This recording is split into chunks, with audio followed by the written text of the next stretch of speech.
All righty. Well, hello, everyone. Andrew Huzicker, CPA, founder of Dope CFO. We have a really hot podcast today. I know this is going to be a huge one, and a lot of people are asking about it already. So we are going to dive deep into cannabis taxation. We have Nick Richards. He is definitely one of the top, if not the top, really thought leader in the U.S. on cannabis law as a tax attorney.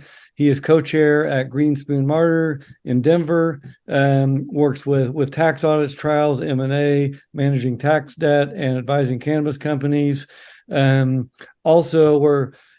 began his career with the IRS, where he's a leading trial attorney, chief counsel advisor, and special assistant U.S. attorney. So you've got a very deep background. I'm not going to mess up any more of it, Nick. Why don't I bring you on? Give me a little more background, and then maybe even people always like to hear, like, how on earth did you find your way into cannabis? Thanks, Andrew. Really excited to be on Dope CFO, and in working with various accounting professionals across the whole United States. I see your guys as students again and again and again, and it's always great to be working with such a great organization. So thanks so much for having me on the show. Really, really excited about this. This is something that I have been advocating for a number of years here, and I really want to kind of wave this bugle. Blow that bugle, wave this flag, whatever it is, Andrew. But it's something that the cannabis industry really needs to fight for, because cannabis has been denied a lot of things that seem obvious over the years, whether that's taxes or other kind of things. This is one thing that really should work for them, and they really have to stand up and say, no, we're going to do this. This is going to work. And it's an exciting time across the U.S. With what's going on in the space right now. My background, Andrew, I was kind of lucky in a big way. I was a pretty nerdy tax dude in the IRS, hanging around with a lot of pocket protectors and stuff like that. And I left the IRS after about 11 years as a trial attorney there when I was here in Denver, Colorado, and that was in about 2012, right when cannabis was kind of starting to show up in the business sector. And I had my first cannabis audit, IRS audit, that was auditing a small little local cannabis company here, probably in 2012, I want to say. And I went to a continuing education about cannabis tax, and it was taught by this group out of New York. And Andrew, I don't know if you remember, but at that time, that was when IRS had mandatory continuing education for enrolled agents and things of that sort. And then authorized providers, and this was this authorized provider teaching, IRS authorized 280E tax, right? And so I went to that class, and Andrew, these guys were from New York, and there was no weed in New York at that time. Right? They were in way over their head into Colorado with 150 CPAs in the room that had real clients and real questions, and I was in there trying to be a nice guy and answer some of those questions that they couldn't answer. And afterwards, they came up to me and they said, Nick, how'd you like to teach for us? So, Andrew, I was right out there in every major city in the U.S. teaching 280E tax before 471C was available. Real important point there. But, I'll never forget, at that point, California was full steam ahead. So I'd show up in California and start teaching, and people be on the desks cheering and be all excited about it and everything else. And then I'd show up in Detroit or something like that, and all the CPAs would be hiding under the desks. So it was a fun time. It was a fun time. Well, it's definitely great to hear that. And I think it is funny where you happen to live sometimes affects your lifestyle. I started in oil and gas. I'm from Oklahoma. Mm-hmm. I was total different industry, but we did an exit of a company I co-founded with my boss in 2010 to Chesapeake Energy. And I was like, I'm moving to Oregon. I can go skiing and climbing out there. And I just moved not knowing anybody, but same deal. A cannabis client fell into my lap, and it was just, I never sought out cannabis. It just accidentally happened. So it's kind of great to hear. And even back, I don't know, even 2016, I remember talking to small CPA firms here, and they're like, we're never going to go into cannabis. Forget it. That's really changed over the years. Even with the AICPA Cannabis Conference, we see the big firms are all involved. Originally they weren't going to touch the space either. Well, let's dive in. I'm actually going to share screen here a minute, and I'm going to toss, if I can find where I was. Here it is. Counting methods. So I wanted to, this has been thrown around. I know you touched on it at AICPA. And again, this is like 101 basic first grade level, but I want to make sure I'm clear. So when I came out of Price Waterhouse, I went into oil and gas, was a CFO. Most companies, all the public companies, most private companies, we all did the books all year long on as close to GAAP accrual accounting. That was our method accounting that we would do. And then at the end of the year, we would come in and we'd still keep our books close to GAAP as we could. We'd bring in the tax firm. They do the tax return and they make all kinds of tax adjustments to convert the GAAP method books to the tax books. We would never convert our books even after they made tax entries. We'd keep GAAP books. They'd keep the tax books over at, say, we used Grant Thornton at the time. And so, for example, in oil and gas, you'd get these huge write-offs that wouldn't fall for the books, but they would come in the tax return. And it was really oil and gas industries. I often say it's kind of the opposite of cannabis. We'd come in and have really nice net income for the books, which we like to brag about to investors and whatnot. But then we come over the tax return and we have massive losses, which everyone loves too, because we don't pay any tax. And so when I think of accounting method, and I even pulled this up by the IRS says method of accounting is the rules to determine taxable income or expense. But I know that this method of accounting is going to come through many of these clauses or codes we're going to talk about today. So maybe define that. And sometimes I see, well, you've got to keep both the same. And I was like, I've never seen anyone do that in all my years. We always have a GAAP set of books and then we make tax adjustments. So maybe give me a little more thought on accounting method as a backdrop then we'll dive into some of these codes. Yeah, thanks, Andrew. So we have our system, what we're talking about here is our income tax system. And, at the constitutional level, the 16th Amendment to the U.S. Constitution creates this thing called an income tax and authorizes the U.S. government to tax income. And in taxing income, we have this class of expenses called ordinary and necessary business expenses. And they are ordinary. The definition then is a specific definition. They are specifically ordinary and necessary for the production of income. And that's the first big class of expenses that have to be recognized in determining income. But those expenses then aren't necessarily all in a single year, or the income isn't all in a single year. Actually, think about, you can go out and buy a machine, and that expense is really useful over a period of years.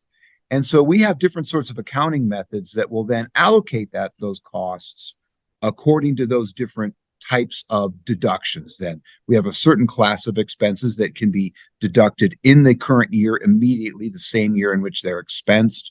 We have these other class of expenses that have to be added to cost of goods sold and can only then be, quote, deducted. It's not the exact right term, but we'll use it. And can't be deducted until the goods are sold. And then we have other types of expenses that have to be capitalized and can't be recovered until exit. That's accounting method level stuff. All of those expenses are ordinary and necessary business expenses. They have to be accounted for at some point in the life of the business. The question is when.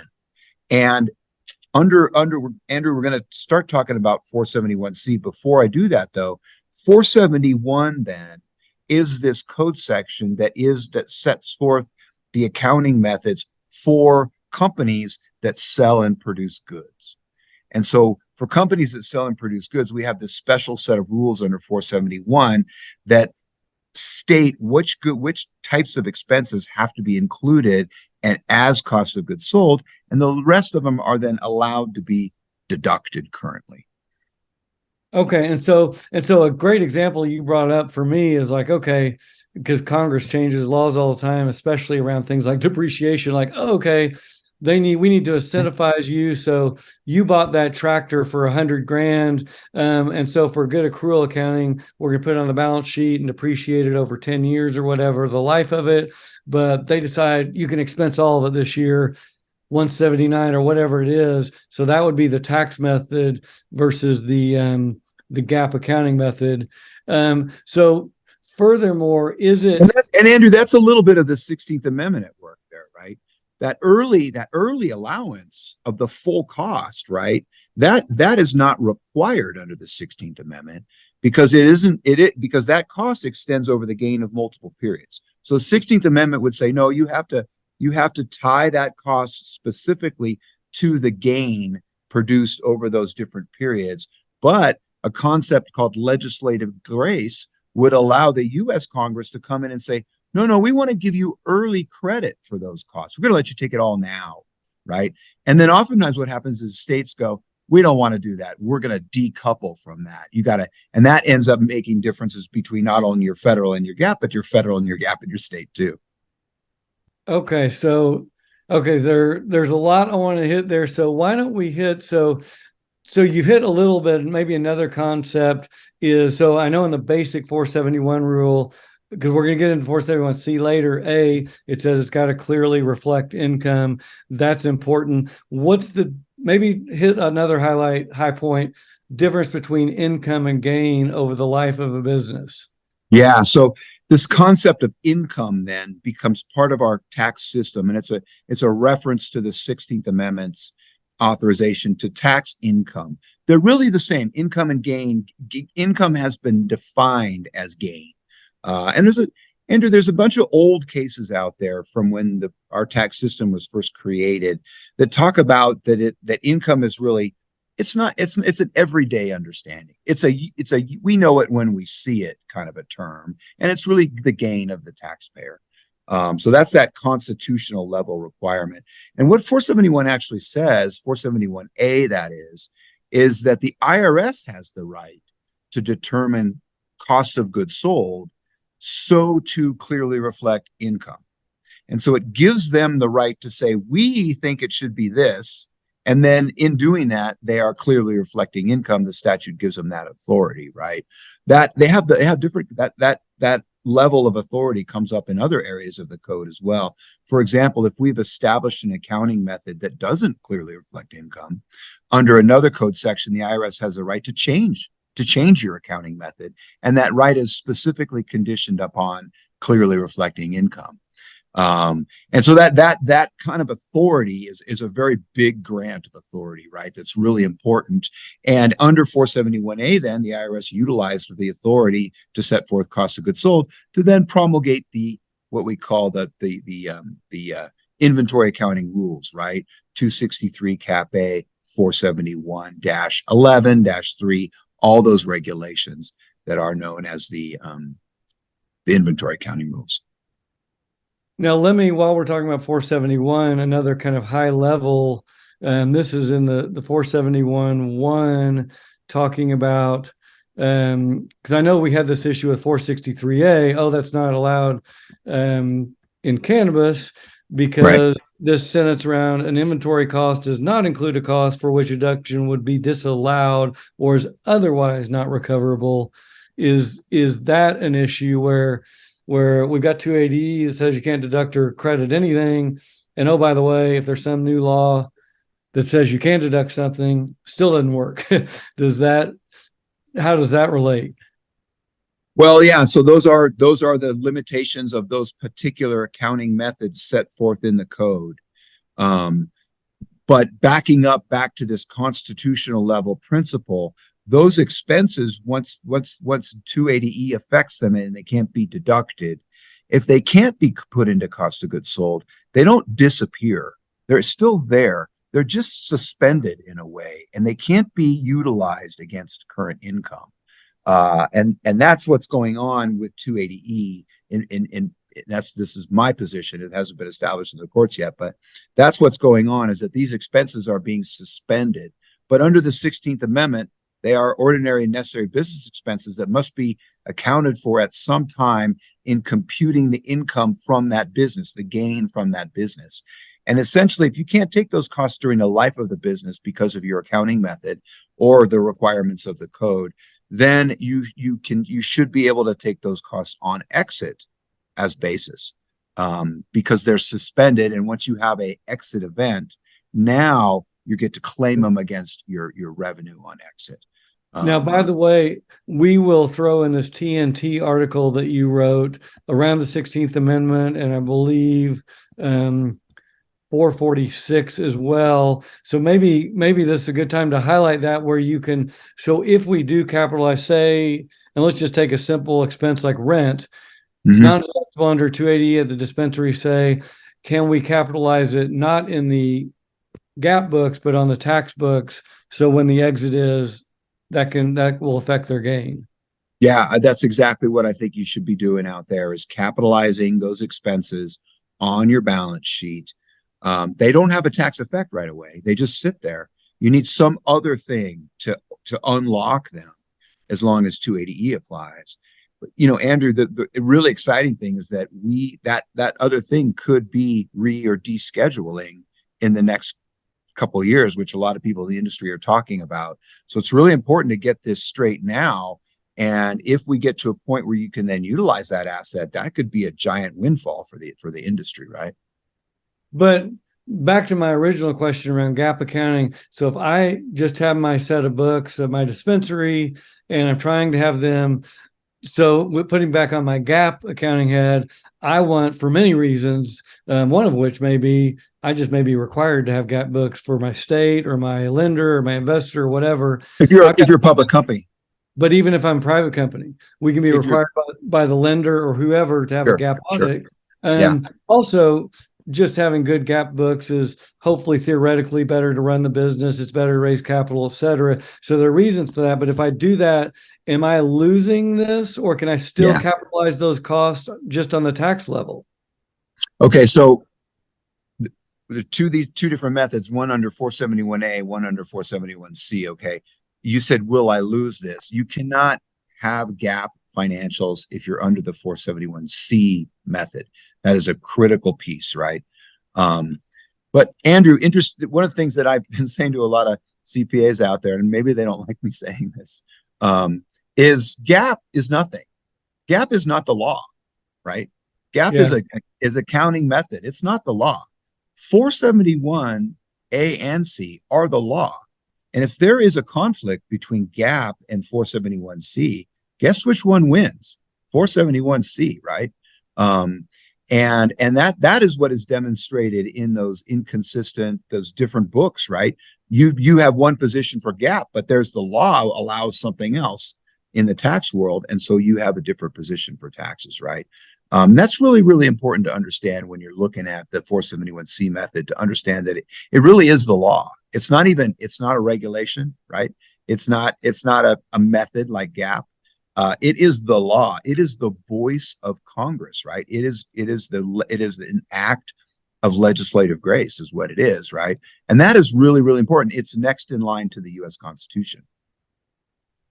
I guess I'm still a little bit lost on where, and going back to my oil and gas company, we did depreciation for the books on a gap basis because our lender required it. But then over on the tax return, we did accelerated depreciation. So we had gap books and tax books, and that was okay. But you're saying it's not okay for cannabis, that we can't not for 471C.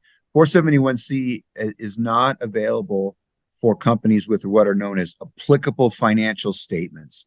And Andrew, what you're talking about are applicable financial statements. It's a little more narrow than that. It specifically applies to a certified gap financial used for a significant purpose. And that could the lender you mentioned, that is a significant purpose. Obviously, if you have SEC filing requirements or something like that, that makes it so you can't use 471C. But even so simple, I think, as you have an investor and your investor says, Nick, these 471C financials, I don't get them. Can you give me a gap financial? Hey guys, the answer is no, you can't. So, and I wanted to get into this. So there are trade-offs. There are people like, oh, that's an issue. I don't want to, I want to be able to run my business. And that's another question around, okay, how do we actually create a set of 471C books? So let me ask you real quick back on this TNT article where you're saying, okay, if we're going to capitalize, say, rent or whatever on the balance sheet, is that 471C we're talking about? No, that's the capital asset theory. Although it does sort of explain 471C in a lot of ways. It explains why 471C works, I So believe. can you use the capital asset theory and 471C at the same time? Yes, you can. So you would, so if so, and I'm trying to get this at the simplest level. So I'm the bookkeeper or the accountant, and I'm like, we're going to do 471C in the capital asset theory. I pay rent. I'm not going to hit rent expense in QBO. I'm going to hit some kind of capital asset for rent. And every time I spend any money, utilities, whatever, marketing, I'm going to put it on capital asset. Those are going to make for really unusual financials to run your business. Are you going to have, you're going to have cash and fixed assets and no expenses and revenue. So if you do it that way, say you have $1 million in revenues, you have no cost because they're on the balance sheet. So your net income is $1 million, other than the 471C costs or cost of goods sold. Well, so Andrew, let's say this first off.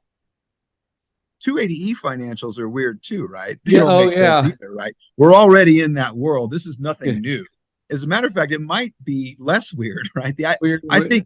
I think conceptually, this idea that expenses that are subject to 280E disappear, I think conceptually that is far weirder than the concept that I'm talking about. If you think about it, Andrew, and even under GAAP, think about it this way. If you have an ordinary and necessary business expense that you cannot deduct or include in cost of goods sold, does GAAP tell you to erase that expense?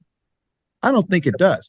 I think it would say to capitalize that expense. Now, there's all kinds of categories that get in the way and naming conventions and all this other stuff, right? But this concept, this general concept that 280E can permanently disallow an ordinary and necessary business expense is something that we as accounting professionals, we have to purge that thought from our head, because it just doesn't make any more sense than the idea that 471C can be used to put additional costs into cost of goods sold. So I think that's an important first point. And then I think it's also important to say that, you know, what 471 does is it says these are these accounting methods, and what 471A says is that the IRS has the right to say what those accounting methods are, and that's the way all of our cases have gone, from Champ, the very first 280E case, right, all the way through the most recent ones. Those are all under 471A. Every one of those cases goes like this. Oh, you're subject to 280E, but it doesn't affect cost of goods sold. Let's look at 471 to see what you get for cost of goods sold, right? That's how all these cases go. And we don't have a case that goes, oh, let's look at 471C yet. That just hasn't happened. So, Andrew, one thing I think is really, really important for people to understand out there is that 471C is available to all small business taxpayers. There's nothing nefarious about being a 471C taxpayer. A lot of the accounting profession got scared of 471C, and I hear things from people all the time, oh, I would never use 471C. That is just a lack of understanding. A lot of people got scared of it because they heard, oh, you can put everything in the cost of goods sold under 471C. That's what it does. No, that's not necessarily what it does. And the thing that we need to understand is that any taxpayer subject to 280E is better off under 471C than without it. Period. End of story.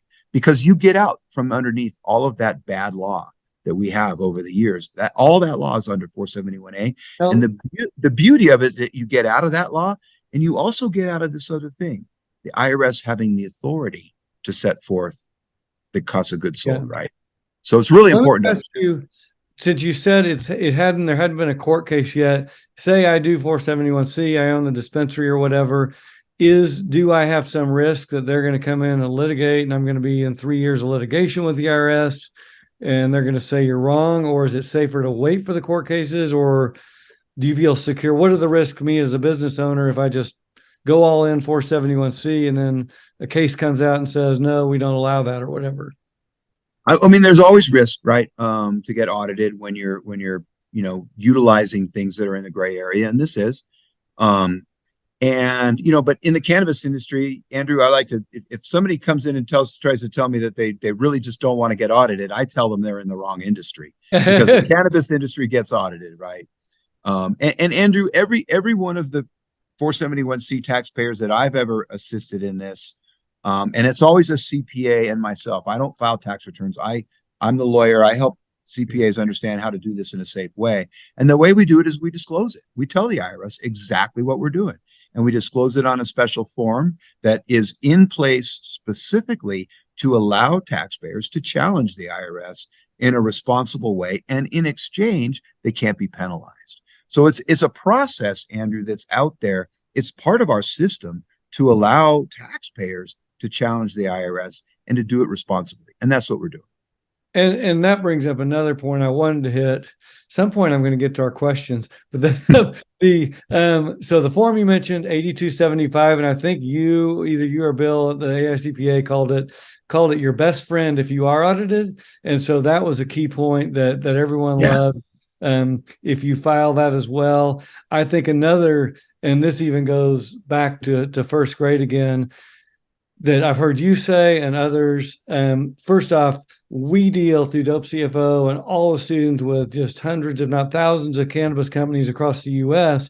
And what we find, and even at the AICPA conference, over and over and over again throughout the conference, we hear the books are a disaster. There are no records. Nothing ties out. Nothing's clean. So before you do any method for GAAP or tax or whatever, we pitch that you better have rock solid accounting foundation, because when the IRS shows up and it's just a big mess, and like you said, it's not responsible and you haven't done anything right, or even you don't even have source documents, or you're not counting inventories, just basic first grade accounting, what I call it, you're going to be in a bad way already. And so, I mean, I talked to all these business owners out there about, 471 or 280E. It's like, wait a minute, are your books and records actually in order?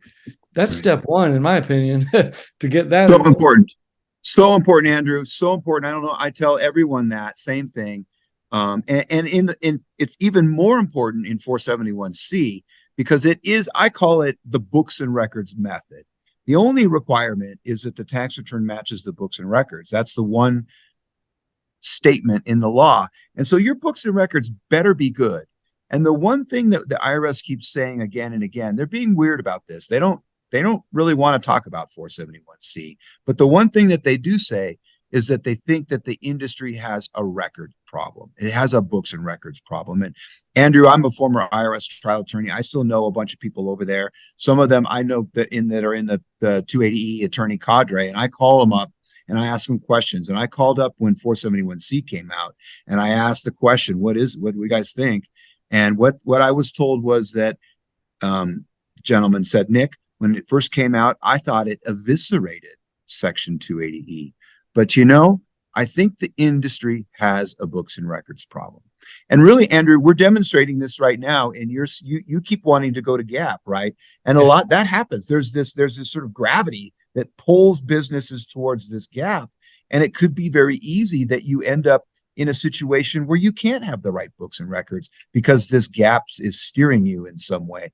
And Andrew, one quick point on that. I just took over on a case that was handled by somebody else in the audit, and they mistakenly sent in GAAP financials on a 471C audit to the IRS. Right. Wow. And it was a mistake. These were just internal financials that they had, and they sent them in the audit. Now I've petitioned that case in tax court. And, Andrew, now I have to prove that those aren't the books and records of the taxpayer. Right. Well, and even what you're saying, you even had books and records to send. Some of these clients don't even really have books and records. Yeah. We get in there and we're trying to find, they're like, they're doing things verbally and I borrowed that tractor from my brother and we didn't sign the operating agreement. We don't have invoices for these things. And so we at Dope CFO, we first and foremost, we want to make sure they've actually got supporting documents for their expenses and their income. And it actually ties out so that we can see that it's there. I wanted real quickly on this, and by the way, I think you may even represent a member in Dope CFO that was telling me she was going through an IRS audit, and they commented to her like, wow, they were really impressed that documents were in order. It really gets you a long way with the IRS when you can give them good, clean documents that match. Andrew, I'm not a CPA or an accountant. The way I like to say it is, you know what? I want to put your P&L down on one side and your tax return on the other side, and I want to see the same numbers. Yeah. See a Just that match. simple, right? They Yeah, and should have them match. and not see just a bunch of games. Like if say we're not going to go down the entity issue, that's another call where, but if you get in there and there's one little dispensary on the corner and you see 35 entities in this Yeah. grid, you're like, what's going on here? Looks like Yeah. tax evasion. But Yeah. real quick, just we've been hitting this, so I just thought I'd throw it in here. The general rule 471A about clearly reflecting income. One question I wanted to ask about this exemption for small business. I believe it's revenues under 25 million. What happens? We have a lot of clients that start out at 10 million in revenues, but by year 3, they're 30 million. Can they still do 471C for a couple of years and then they graduate out of it? Yeah. So this is 471C that you highlighted here. And you're right, Andrew. So it's this year it's 27 million. It's adjusted for inflation. In 18, the first year it was 25, and it's a 3-year look back. So you say you utilize the 471C method, and then you get to 27 million, but you average it over the past 3 years. So most likely in that first year, you're not going to be over it. You're going to have a little bit of a runway to get there. Once you get there, you revert back to 471A. So you just get back to where you were before. Okay, so you go back before. And then if you do this, and so Cam also at the AICPA, he's serving clients in Montana. And so what he's getting pushed back against, so there's many shady characters, not just in the accounting world, even people that aren't accountants, going and approaching the dispensary and saying, your accountant Cam is really screwing you over. We can do 471C and we can throw every single cost into cost of goods sold. But when I read this, it says that this is okay. This meets that gross receipts test, as long as you're doing one of these two.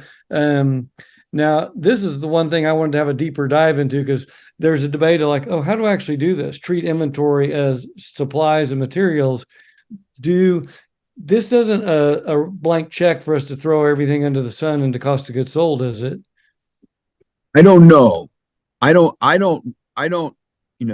advise for that, but I don't think we can say absolutely legally that that's the case. It doesn't get that specific, right? Personally, I don't think that's a good way to do it. But I just don't, I can't say legally that doesn't work yet.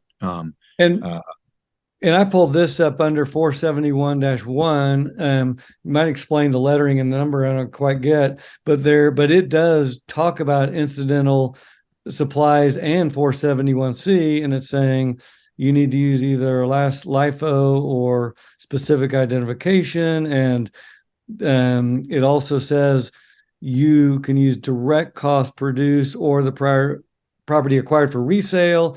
It does not include the cost for which a deduction would be allowed. Again, that made my ears perk up a little bit, but if we do it and the court comes in and they think, and like you said, we did the 8275 correctly, we're still going to have a reasonable position. We're not going to have to go litigate for 10 years like Harborside did or whatever. Because I always tell clients too, I want them to be aggressive and lower taxes as much as possible. But on the other hand, I don't want them in court for 3 years, because in litigation, oftentimes there's no winners. Sure. It's so expensive. Let me say this, Andrew. I have successfully settled 280E cases for hundreds of cannabis companies without going to court. Okay, so that's hundreds, Andrew. So that's and by the way, Nick, this is going to be a plug for Nick. Come get him under your wings. And so I think it's very important to be able to not go down that road and be able to settle and figure out and even the penalties and interest side of things. One of the great things about the IRS, and I know this as a former IRS trial attorney, is that they're not required to win. That's not their mission. Their mission is to correctly administer the tax code. And so if you're dealing with a Department of Justice attorney, they get judged on whether they win or lose, but IRS attorneys don't get judged on that. An IRS attorney can concede cases their entire career and go right to the top if that was the right thing to do. So you end up in this different kind of a dynamic where things become more possible. It's not as adversarial. It can be very inexpensive actually to go to tax court and settle a tax case in tax court. So it is, you're right. I think that I've had some 471C cases get audited. And so far what I'm seeing is that the IRS is looking closely at whether the books and records match the tax return. And that's not to say that that's their only concern or that they agree that 471C works. But Andrew, I've had a couple cases that received no changes that were 471C cases where they put quite a bit into cost of goods sold. They had great books and records. I was able to show that the books and records matched the tax return exactly, and the IRS didn't challenge us. That's not to say that they couldn't have challenged us. They couldn't win, and proof 471C doesn't mean anything. But I think that what it shows is that it's not that simple. And there is perhaps something there, and the IRS is being very careful. Okay, so that's good to hear. And then if you're the tax preparer, I think there's a line, you probably know better than me, that yeah, if you know your client's doing something illegal, you probably shouldn't do the tax return. But if you think it's reasonable and you've documented your form, you're probably good to go, even if you think they're being super aggressive. And Andrew, yeah, that's absolutely right. And the Form 8275 not only protects the taxpayer from penalties, but it protects the preparer from penalties as well. And the way in which I work with preparers and cannabis companies is it's myself, the preparer, and the business owner on a phone call. And we go through the P&L line by line, and we talk about which expenses we're going to put into cost of goods sold under the 471C method and which we're going to capitalize and not put into cost of goods sold. And it's a process. Some taxpayers say, Nick, let's get more aggressive. Some taxpayers say, Nick, that's not aggressive enough. And sometimes the accountant says, Nick, I can't get there. That's just one step too far for me. And we find that balance that everyone feels comfortable around taking the right level of risk. And then I write that disclosure and I specifically disclose exactly what we're doing to the IRS. And that's what the IRS wants us to do. They want us, if we think that this is reasonable and it works, they want us to apply it and tell them we're doing it. And then if they want to give us a call, they can give us a call. If they don't, they don't. And that's the way we go. That's the way our system works. Okay, so and let me ask you, I just had another thought. Is the best case for this generally dispensary, like 47111, we can get so many costs at the farm already into cost of goods sold? Or is this, you're using this for all kind of verticals? Yeah, you're right. I think this is mostly, so first off, let me back up. This works for all companies. Honestly, it's better. You're better off if you, Andrew, I have seen so many 280E tax returns, right? From all kinds of CPAs out there, right? Yeah.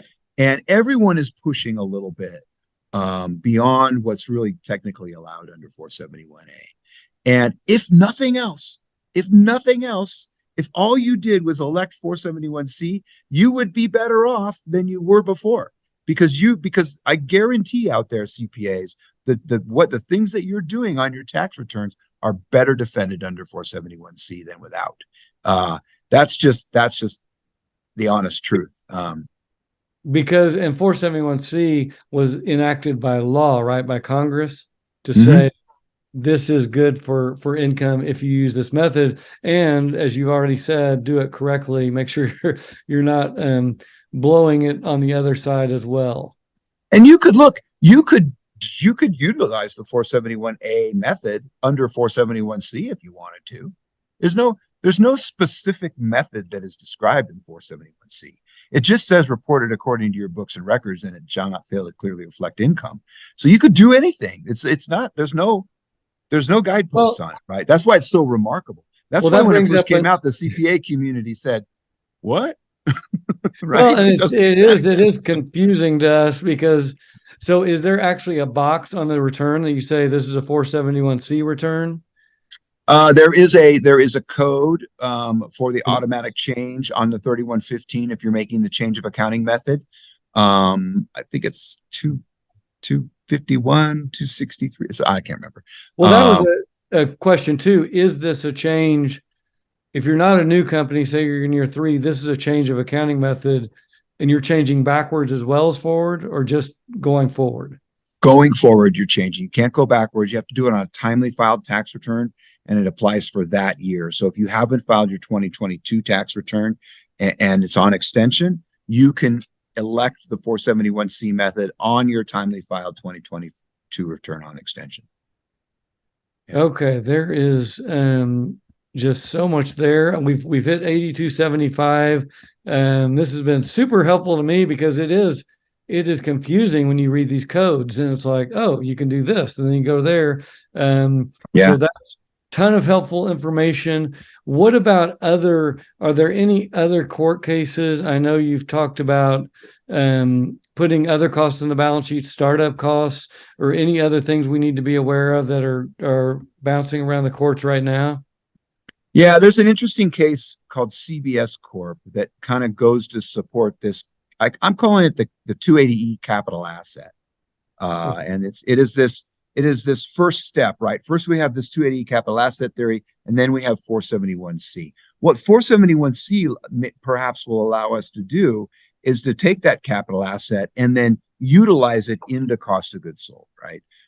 Because now we have a method that isn't locked into the 471A requirements and has this broader ability. And we might perhaps now be able to capitalize and now amortize into cost of goods sold under 471C. Andrew, I forgot your question. Well, trying to think. You forgot it too. Oh, okay, good. The capital asset and the 471C, making sure that you're doing that method. And I was just starting to think again about it doesn't describe exactly what that method is. And so as long as it's reasonable and you've got good books and records, you'd be able to do that as well.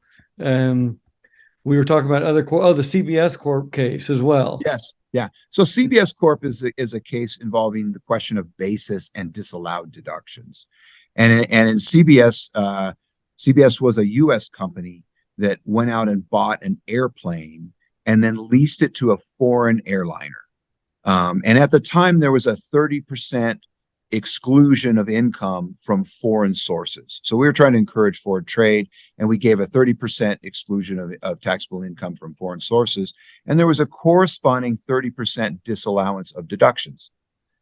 Deductions were disallowed, much like 280E does, right?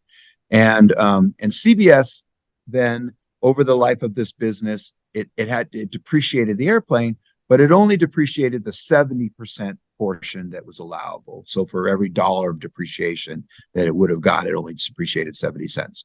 And then when it sold the airplane. It was a single purpose business. So then the business folds, files a final return.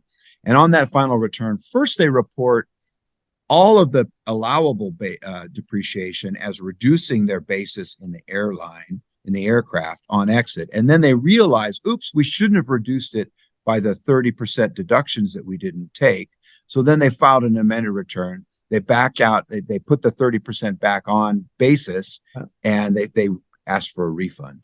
The IRS said, no, we don't think so. We have the right to disallow deductions. And they went to court, and they won. And the IRS made a very a common argument that we see a lot in opposition to this capital asset theory. And that kind of goes like this. Hey, the IRS has other expenses it can disallow. For example, meals and entertainment, 50% of meals and entertainment. How if they can permanently disallow 50% of meals and entertainment, why can't they permanently disallow deductions for cannabis companies? The critical difference there is that 50% of meals and entertainment is a personal expense. In fact, probably the other 50% of meals and entertainment is also a personal expense, right? But we're going to let you deduct 50%, and we're going to permanently take away the other 50%. That is not an ordinary and necessary business expense, right? It is not. It is not the purchase of something for sale. It's going out to lunch, right? So it's not an ordinary, your business is not in the business of going to lunch, right? But we're going to give it to you anyway. And so in the airplane cases, in the airplane case in CBS, they brought the same argument. And there's a number of airplane cases out there that involve both personal use and business use. And in those cases, they were able to permanently disallow the personal use portion of the deductions. And the court stated, hey, look, those are different. Those are personal expenses. These are ordinary necessary business expenses. You get to get credit for those on basis. If we didn't give you credit, it would artificially inflate your income beyond your gain in violation of the Constitution.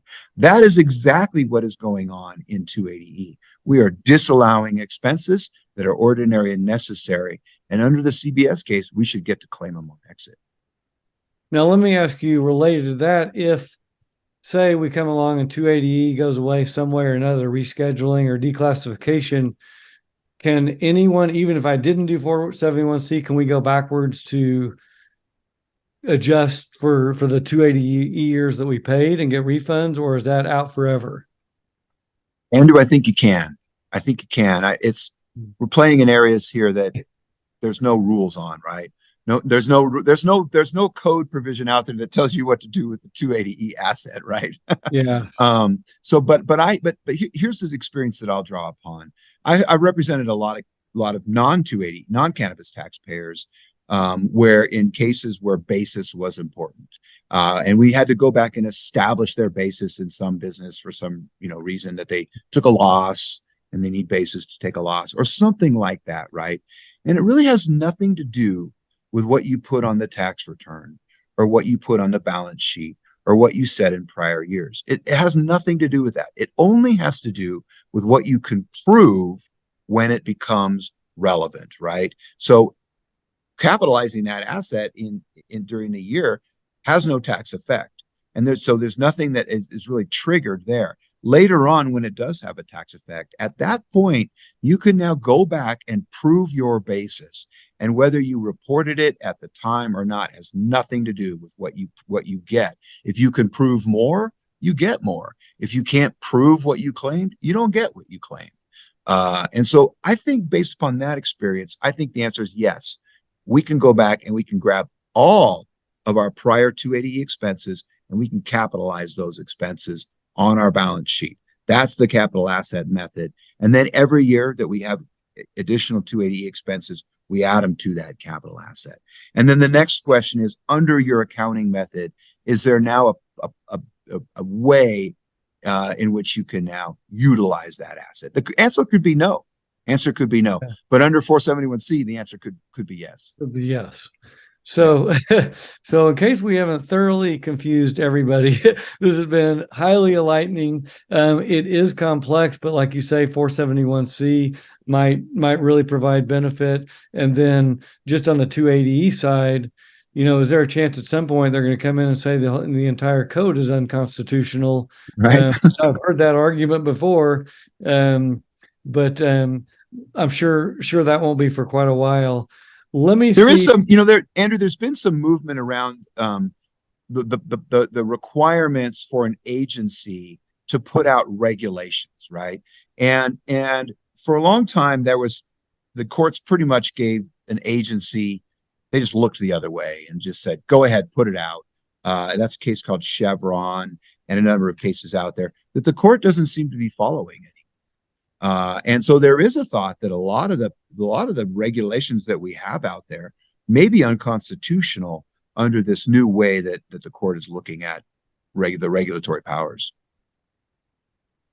Well, why don't we wrap up here? This has been really enlightening. I'm going to go spin my brain around this some more as well. We will definitely be putting this out to our group as well as just on all the channels. But do you have any final thoughts just around accounting in general or tax or any other advice for the taxpayers and or the accountants out there dealing with their cannabis companies? Yeah, I think anyone looking at doing this, you need a qualified, accountant, a dope CFO accountant, somebody who knows what they're doing, somebody who has some experience, and then you need somebody like me who understands the legal, boundaries of this and how to do it in a way that is responsible and that can be defended. There's this old saying about pigs and hogs and all that kind of stuff, and here we people know more about that than me. I'm a California kid originally. We didn't have but pigs get fat, hogs get slaughtered, right? And that's that. Andrew, I think that's that all in, right? We don't want to be the hog and get slaughtered. I don't like the all in method. I like a method that gets a reasonable amount of costs into cost of goods sold under 471C, and then capitalizes those costs that are sort of real direct sales costs, right? Yeah. I believe that's a reasonable method. We're not being greedy. We're still honoring 280E on a certain class of expenses, but we're saying, hey, look, we're going to honor the Constitution as well and recognize that these expenses don't just disappear, and we're going to capitalize what we're left over. So I believe it works. Like I said, no cases yet on it, but I think there's a good chance that we're really onto something here. Well, I really appreciate you coming on the show. This was awesome to dive in super deep and look at exactly where we are. We're going to put all this stuff in the show notes, as well as if you're CEO or accountant out there, you will be able to contact Nick. We'll put all your contact info. Do you want to tell them, is there an easy way to find you as well on the website? Yeah, it's just my name, Nick.Richards at GM Law, and that's greenspoonmarder.com. You know, Andrew, I'll give a little shout out for my firm. We're a big AmLaw 200 firm, and we were the first large firm to be openly in the cannabis space. We have been in the cannabis space since, I believe, 2016. I'm chair of the cannabis group at Greenspoon Marder, along with my co-chair, Irina Dashevsky. Really, really skilled bench. Really excited to be with such a great firm. Well, that's awesome, and I've definitely have people in our program that have worked with you and say nothing but the best. So it's super fun every time we get to see each other at events or meet on our podcast. I really appreciate you coming on, and I know this is going to be a big release in the marketplace. So thanks again for coming on. Thank you, Andrew.